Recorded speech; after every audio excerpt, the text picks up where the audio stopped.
Hey everyone, it's Classic DM, and today we're going to talk about rolling up a character. This comes as a request from a viewer on the YouTube channel, and I said, well, that's a pretty cool question. They're like, hey, don't forget how to cover rolling up a character and determine the ability scores, what's your philosophy on it, and all that kind of stuff. I said, sure, why not? And there's a lot of the games. In fact, I'll be referring to Traveler T5 today as well. So let's go ahead and get started, shall we? One of the first things you want to do with any kind of role-playing game, especially D&D of any edition, is someone's like, hey, you want to roll up a character. And in the beginning, a long time ago, rolling up a character was kind of a traditional, old-school percentile lesson in statistics, okay? So, the core, most hardcore way to roll up a character is basically roll 3d6, right? That just gives us numbers between 3 and 18. That's pretty obvious. Now, if you look in the player's handbook, which you got up here on the right-hand side, we're on the assassin. Let's actually go to the page where it talks about rolling up character abilities. Just give me a half second. Let's flip that page up there. When you first start rolling up a character in the game, it talks about creating the character, what you need. The first sentence it says to do is go look in the DM's guide. So what do we got here? Page 9 of the player's handbook. It says, oh, the DM has many ways at his disposal. We're talking about up here, right? To determine how do you want to roll a character. So right off the bat, the whole spirit of the game in the player's handbook says your dungeon master has things at his disposal to figure out how he wants to do it his own way. And that's something you have to kind of remember. A lot of people are always asking questions like, what are the rules on invisibility? What are the rules on spot checks? And a lot of times those rules are there to give you something to start with if you're not the kind of person who has a game designer kind of mind and can't really come up with a way to do it. A lot of people just want to lean on a rule. They trust that the game designers have put together everything in as much balance as humanly possible, and so do I. But sometimes you have to remember, this is an opportunity for you to change things. So when they're talking about the Dungeon Master's Guide page reference, they're really talking about this page here, which doesn't sound very exciting, showing a bell curve and all this kind of stuff, but it's another way to look at it, to tell you the truth. And we're talking about, how do you roll up the character? Is it just going to be a 3d6 roll? That's just going to give you numbers between 3 to 18. Well, what does that really mean? Well, when Marc Miller went back a few years ago, and Traveler, which is a fantastic game. If you've never played it, it's really fun, very hardcore. If you get your hands on the old classic Traveler books, the little black books or the reprints, whatever you can do, I suggest any D&D player at least play Traveler. If you think D&D is hardcore, you should play Traveler. Marc actually in 5th edition, and he's a very intelligent person, put together a breakdown of all the percentage chances for numbers to appear by rolling 1d6, 2d6, 3d6, creating fluxes, 7d6, 9d6, 10d6. Because in Traveler, the whole game is based on d6. Everything in Traveler, in their very original version, an 8 or higher would hit. And there's lots of modifiers. Whoa, nasty. So you could just take a look here. If you don't have a statistics class or you don't remember a course you took that said, oh my goodness, if I roll 3d6, right? If you just roll 3d6 on average, what numbers are going to come up and how many possibilities are? Well, instead of having to be a math major, the answer's for you right here. And I'm just going to give you the answer here. If you roll 3d6 for ability scores of strength, intelligence, wisdom, dexterity, constitution, charisma, etc., there's 216 possible outcomes, all right? And they range from 3 to 18, obviously. The most probable roll is 10 or 11, equally, about 13% chance each. And if you look here on the DM's guide, they kind of say the same thing, but you actually have to read the bell curve chart, right? So if you look at up here on the, let's do it this way. If you look over here, I use my mouse cursor here. On a bell curve, I'm not going to go into crazy mathematics here, but the frequency of things appearing is at the top and it's less frequent at the bottom. So it's less frequent to get 18s, 17s, and 16s, and it's less frequent to get 3s, 4s, and 5s. So someone who's a math major, please jump in with a comment and tell us the real n+1 formula it takes to give you these numbers. But on average, it's like flipping a coin, right? There's only 2 possibilities. You're flipping a coin 100 times. Half of it should be heads, half of it should be tails. So you're talking 49 to 51%. It's just like a vote for president, right? So when you're rolling 3d6, you're taking the average and you're making it kind of smaller. So let's just kind of visualize that here graphically. If you look at Marc's chart, which I trust Marc 100%, right? He's basically saying the numbers between 7 and 14 range between 7 and 7%. So you've got 1, 2, 3 over here, and then you got 16, 17, and 18. So these are the outliers. These are the high-end numbers. You're less likely to ever have these things happen. In fact, I think the percentage chances is like between 1 and 3% for you to roll that on just 3d6, okay? not taking 46 and drop 1 or whatever else method. We're just going to talk about this really quickly. And sorry if it gets too mathematical. The rest of the time, which is basically from 7 to, I think it's 14 or so, you have numbers that range between 7% at either end and start tapering up in the middle to be almost like 13%. So in general, most of the time, your characters are going to have ability scores between 7 and 14. Odds are, really, to tell you the truth, between 9 and 11. Now, this is where the philosophy game designer in me comes into play. And I don't want to use any profanity, but you can almost imagine who the devil wants to play a character that has all 9s and 10s as ability scores. I mean, come on. Is that really that fun? Well, if you really want to play the game totally hardcore, that's probably what you want to do. And if you really want to play D&D in its original spirit, the original way it was designed, sure, you can do that. Let's turn this other camera on so you can see the angle, because it's hard for me to draw at a funky angle like that. It depends what kind of game you want to play. Anyone who's watched my videos like, holy crap, look at these epic max hit point characters. They got a couple magic items. All the frost giants have max hit points. The damage output of the frost giants is higher. He's changed everything. And why did I do that? Because I wanted to make the game more epic and dramatic and fun and have heroic characters. So here's your cool character, right? Here's your dude you're rolling. He's going to have this cool helmet on with a little plume in the back. He's got a two-handed sword in his hand. And you have these big dreams and aspirations of this cool two-handed sword wielding plate mail fighter, magic user, whatever you're going to do, whatever you're dreaming. Maybe he's got a kite shield at low levels, get that AC up really, really high. He looks like a guy from the Crusades, right? This totally awesome knight. You even got a mini picked out for this dude, right? And you're going to run around with, let's see, strength, intelligence, wisdom, dexterity, constitution, charisma. 1, 2, 3, 4, 5, 6. So you're going to roll around with 9, 9, 10, 11, 10, and 9. Well, this is 6 instances out of 100 on average. Maybe let's give you a little bit of wildness here. Let's actually roll it right now on the spot. Okay? Not do a mathematical discussion. Just 3d6. We'll use these old ancient traveler dice here. Let's just roll strength first. Okay, what do we got there? There's a 6 and a 4. That sounds cool. G and a 1. So we got an 11 strength. 2, 2, and 1. That's a brilliant roll, isn't that? 2, 2, and 1. Gosh, we have 5 intelligence. We're worse than Forrest Gump in the first 30 minutes of the film. And we have 6, 1, and 1. We have 8 wisdom. So we really are really bad at figuring out how to do our taxes. We don't have any idea about what's going on in the passageway behind us. And then we have 6, 7, 8, and a 9 dexterity. So we have trouble zipping our fly. And we can't get the sword out of the sheath. Sometimes the frost makes it stick, if you've seen Gladiator.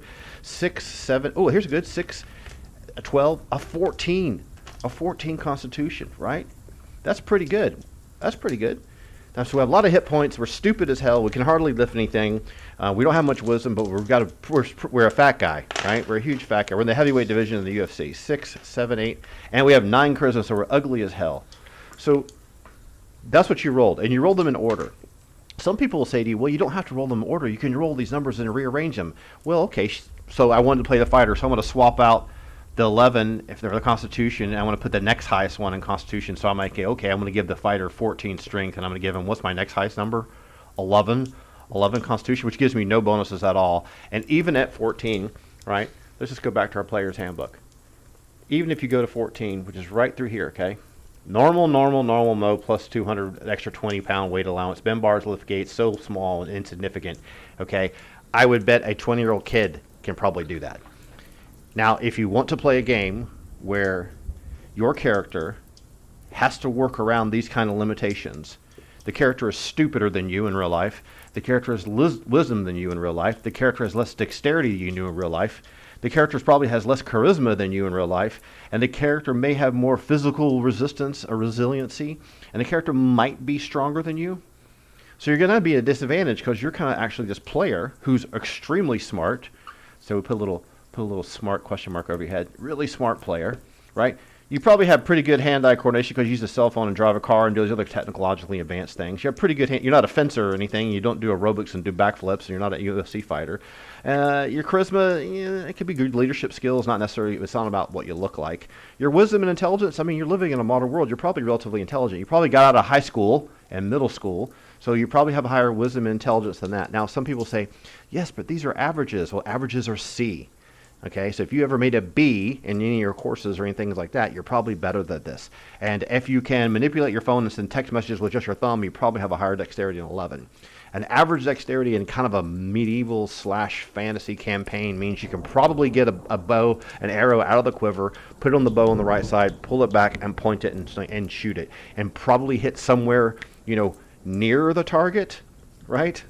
You might be able to hit here. Someone with higher dexterity is probably going to nail the devil right in the middle, and someone in the average range is going to probably hit around this area here. Now, if you've never done archery in your whole life, then sure, you're probably going to miss the target completely and whiff. So let's get back to this actual discussion about these ability scores again. So what's the point of all this? Yes, if that's what you want to do, you can do that, and I don't have a problem with it. Because what you're going to find yourself challenging to do is you're going to be playing a character. You're actually going to play a character that is only slightly more heroic than you are yourself. Okay? Now, they're going to be in a fantastical world. They have class abilities. They have all these spells. Depending on which edition you do, you may have daily powers, at wills, doesn't matter. You have things at your disposal in the character that makes it more interesting, but it's really not that far removed from who you are, and it's not very heroic. So when you look for somebody heroic, what are you looking for, right?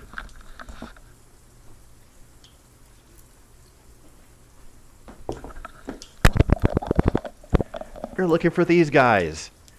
You're looking for these guys. You're looking for Conan of Cimmeria. You're looking for Elric of Melniboné. You're looking for heroic characters. You watch the Lord of the Rings movie. Okay, well, Frodo's the reluctant hero, and he probably does have low statistics. He maybe has a 14 charisma, and maybe he has a 14 dexterity, and everything else is 9s. That's fine. So let's get back to the actual original discussion here. Rolling up a character. The second way you can do it, the first way, roll them straight, right? Which means I'm rolling for strength now, and then you roll the 3d6 and you write it down. Number 2 is arrange. So by arranging, you still roll 3d6, and you can put the statistics wherever you want to put them yourself, okay? So you can arrange them however you want to be. So you end up having a pool of numbers over here, 1, 2, 3, 4, 5, 6, and you just stick them wherever you want to stick them to make the class you're sort of thinking about. Now let's touch on that idea a little bit. You wanted to play a class, and you're kind of thinking about a class. Does your determination of what the class you want to be based on what your original idea is? Like, did you already visualize playing this awesome assassin that hides in shadows, or this druid that's an area effect, entangled death machine, or someone casting ice storm and cone of cold that's more frost oriented, or a monk that stuns people that are trying to run away from behind, or you want to be a frontline fighter with a glaive in your hand and ride a horse and shoot a bow from horseback like a Tibetan warrior or something for the Mongolian Empire? I mean, I'm a big believer in having fantastical characters be the driving motivation for you playing D&D. Not this stuff, okay? This is like, oh, crap, I didn't luck out good. And once you start not liking the numbers you've rolled and you roll them yet again, you're just cheating. So you might as well not even do that in the first place. So that's the second method. Now, a method that when I first started playing, we used to do this 4d6 and then drop 1, right? So let's give you an idea of what those numbers might be. So you have strength, intelligence, wisdom, dexterity, constitution, charisma. And we're just going to look at our cool table from Marc Miller again and see what the 4d6 table says, right? What does it say? So here he is, 4d6. So there are 1,296 possible outcomes ranging from 4 to 24. Well, that's pretty obvious, right? So we know we're going to have the lowest number we're ever going to get is going to be a 4. The highest number we're ever going to be is 24, but that's already 6 dice higher than what you possibly could have in the game anyway, not taking into consideration the racial limitations and things like that. So we know that we're already going to get an average that's kind of pushed more to the heroic side, right? So what is the actual roll of the 46? So you have that 1,296 possibilities of numbers ranging from the most probable roll is 14. Okay, that's 11%, 11.3% of the time you're going to roll 14s. Let's try that out. Now that's just statistics, right? That doesn't mean it's really going to happen to us right here on the spot. Let's clear this junk out of the way. And let's do our little cool character rolling test with the 4d6 method. Now the problem with that table that Marc has is it doesn't take consideration what to do when you roll over an 18. So let's do it this way. We're going to do 4d6, right? 46, and we're going to drop 1. We're going to drop one of the d6s. This is pretty good because it kind of gives you a chance to, in fact, we use the colored, beautiful, cute dice here, right? And let's do it straight. Strength, intelligence, dexterity, Wisdom, let's do it out of order. I'm doing it out of order. What's wrong with me? Wisdom, dexterity, constitution, charisma. Let's just do it straight, in order. I have no idea what my character theme is going to be. We're going to drop the lowest one, okay? Not the highest, but the lowest. So you got a 6 and a 4 is 10, plus another 6. Hey, that's really great. 16 strength. Hey, I'm liking that, right? Now, then you have an intelligence roll. So what do you got? A 4 and a 4, another 4. That's a 12. Drop the 2. 12. That's better than average. 46, a 1, would drop him right off the bat, and a 6 and a 4 and a 2, another 12, still just better than average. And our dexterity, come on, big money, right? 6 and 4, another one, another 12. Okay, we're getting close to this, but these ones keep appearing. Our bad lottery numbers are hurting us here. But we're not going to do this 100 times. 2 more, Constitution, Charisma. Can this character get, is this a fighter in the making? It certainly isn't a monk or an assassin in the making. So, oh boy, 4 and 4 is 8, 9, 10, 11. So best you got out of that. The Constitution is 11, still kind of blasé. You start to notice a pattern here. You start to see how these values aren't that much better than they were the first time we rolled it with straight 3d6. When you start looking over here at the right-hand side, let's just drop this camera just for a second. When you start looking over here at the right-hand side, you start saying, listen, you have this 10, 11, 12 range here. Your character is normal. You're not really getting any benefit. Let's roll the last charisma roll.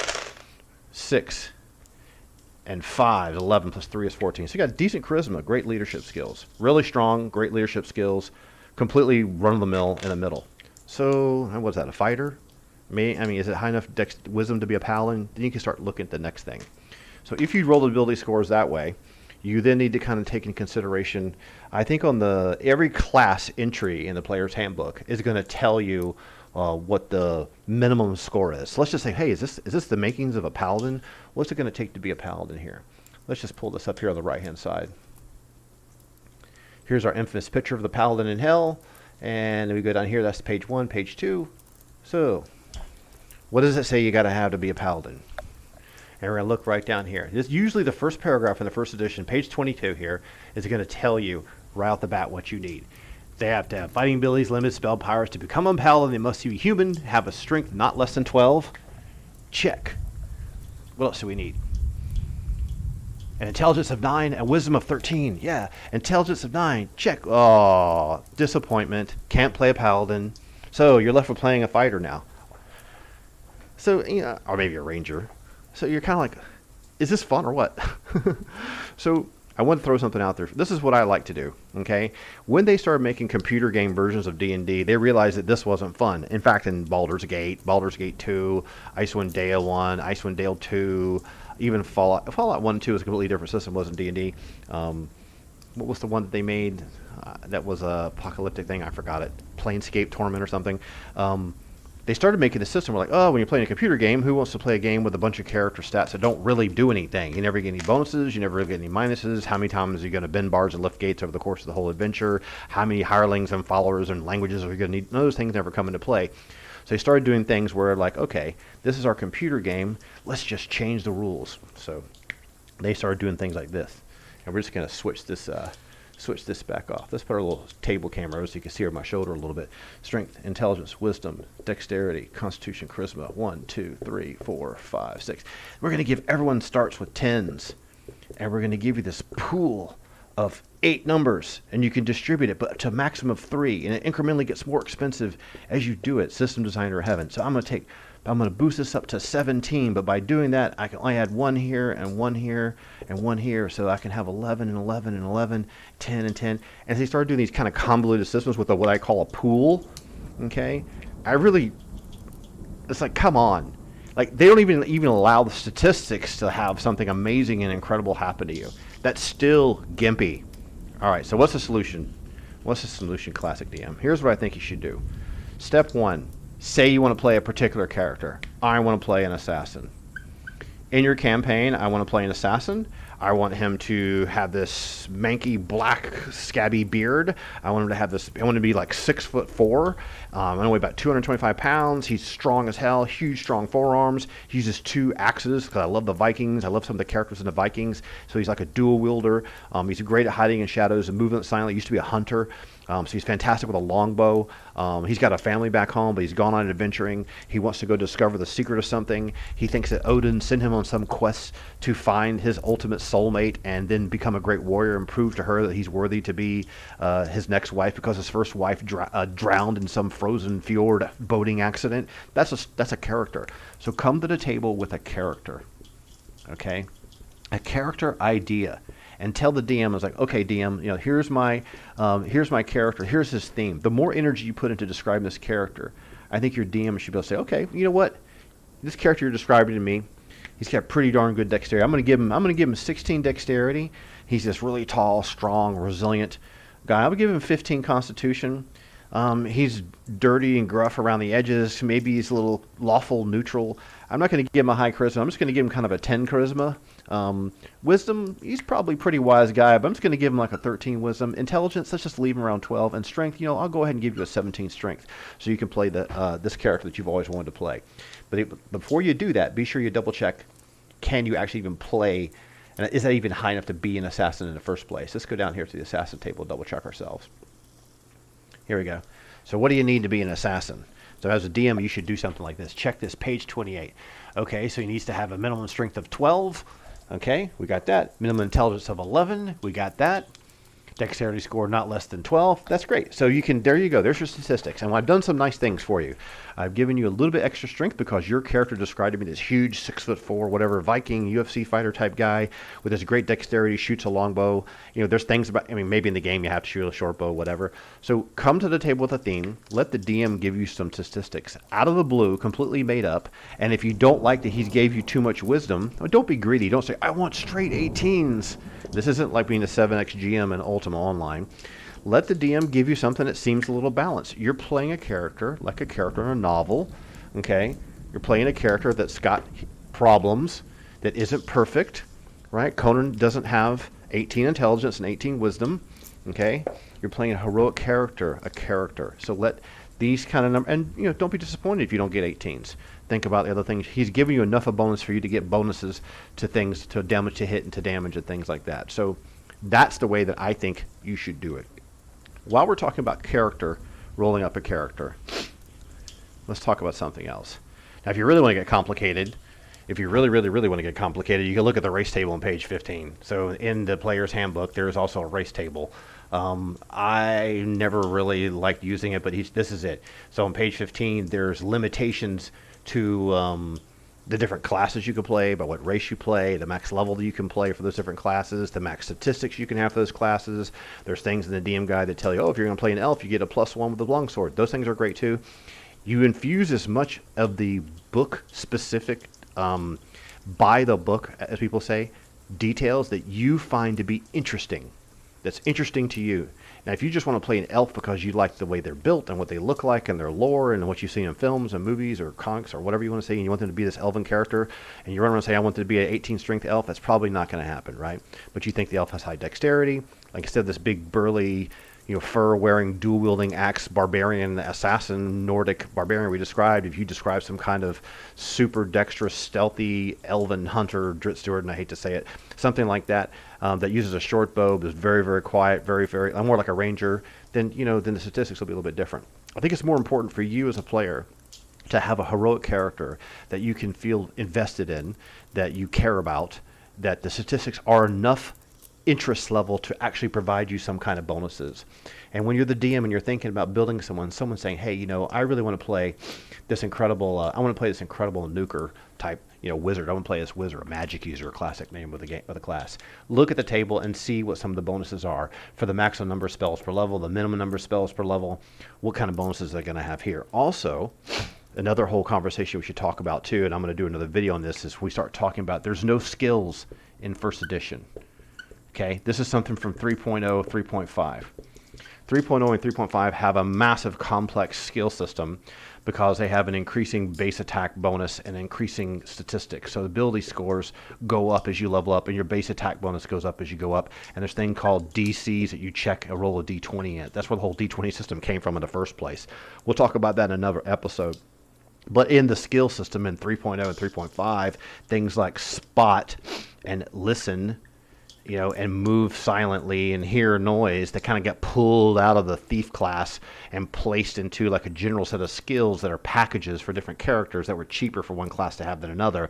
So you might have a spot that was a skill you could add a point to, and then add 2 points to, and have an ability score modifier, because all the ability scores in the game had a default consistent level modifier. I'm getting off on a tangent. Let me just rein that back in. But you can use the ability scores in first editions to simulate the absence of a skill system by doing what I call ability score checks.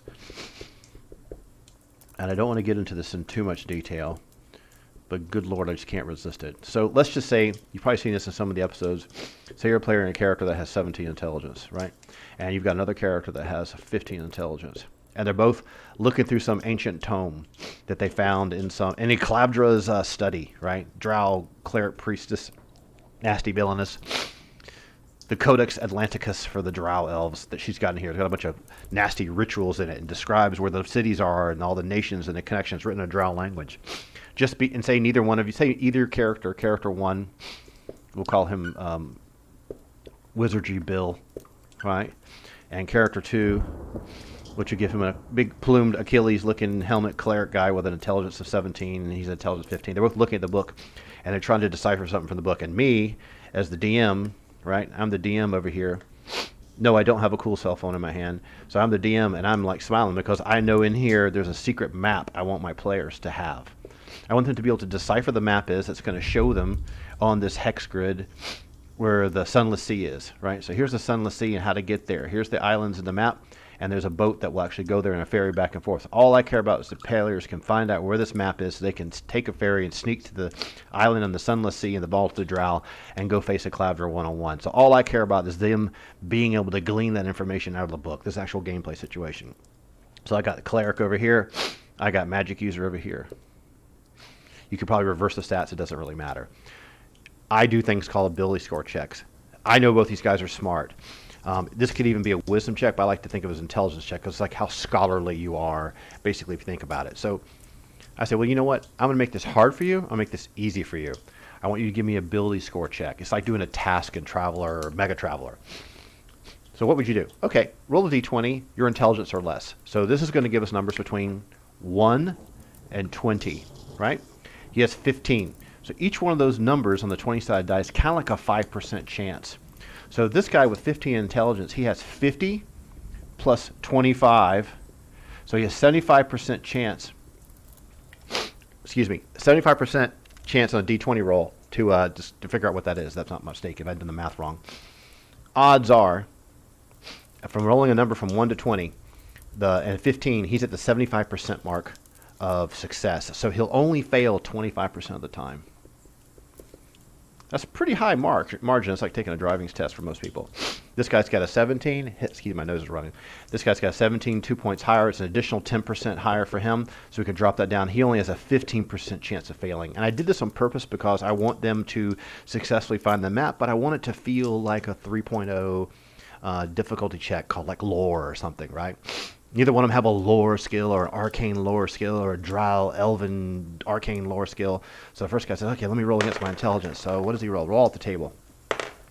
He rolls a 16. He fails a check, right? And this other guy over here, he rolls a 17. He rolls a 2. He easily makes it. So in this situation, I can impart, he rolled it close. I'll impart pretty detailed information to him, but not enough to know exactly where it is. Like, I might tell him that when you're looking through the book, you notice there's a map that talks about some kind of route that connects between the island and one part of the stronghold. It seems to be either a boat, or maybe it's a bridge or a rope bridge or some kind of temporary bridge, but you can't tell whether it's still functioning or not. But you can tell there's some kind of location over here that's heavily guarded. There's some kind of connection between this part of the Underdark and this the underground world from whatever Erlen Sinlu, and the sea, the Sunless Sea of the Drow City is here. And when this guy does the check, I tell him, well, you discover this. There's a ferry. There's a particular password. The ferry is a demon ship. There's a power word they use on the demon ship to control the demon ship, and it will take you back and forth and dock here, and you go back and forth. As long as you know the power word and say the power word properly in Drow, you know exactly what to do. And I'm giving him all this information because like reading the manual and instruction book.